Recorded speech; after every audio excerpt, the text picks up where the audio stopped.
Assalamualaikum warahmatullahi wabarakatuh.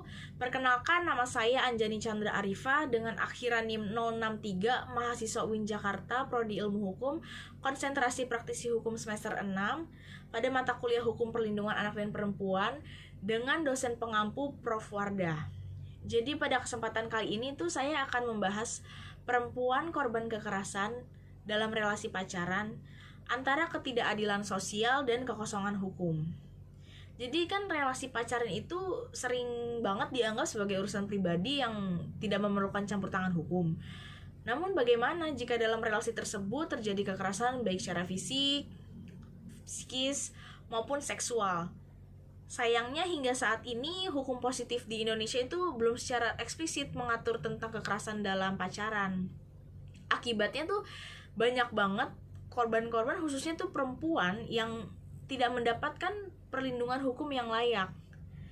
Jika dibandingkan, korban dalam rumah tangga itu memiliki perlindungan melalui Undang-Undang Nomor 23 Tahun 2004. Jadi sementara itu kekerasan dalam relasi non-perkawinan seringkali dianggap bukan prioritas hukum, padahal dampaknya bisa sama seriusnya, bahkan lebih membekas secara psikologis.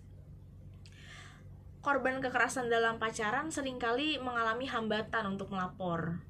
Bisa jadi karena takut tidak dipercaya, takut mendapatkan stigma yang negatif, bahkan tidak tahu kemana harus meminta pertolongan. Lebih dari itu, pembuktian kekerasan juga menjadi tantangan tersendiri karena relasi ini tidak diakui secara sah. Meskipun Undang-Undang Tindak Pidana Kekerasan Seksual atau UU TPKS telah disahkan, implementasinya itu belum sepenuhnya menjangkau kasus-kasus kekerasan dalam pacaran. Banyak aparat penegak hukum yang masih memandang hubungan pacaran sebagai urusan pribadi, bukan sebagai ruang yang dapat memunculkan tindak pidana. Jadi ada kesalahan persepsi di sini. Dan sudah saatnya kita menyadari bahwa kekerasan dalam pacaran itu bukan sekedar isu sepele. Namun ini adalah bagian dari kekerasan berbasis gender yang nyata terjadi di masyarakat dan sudah selayaknya mendapatkan pengakuan serta perlindungan hukum yang secara tegas gitu. Dan hukum tidak boleh abai terhadap bentuk-bentuk kekerasan yang tersembunyi di balik relasi interpersonal.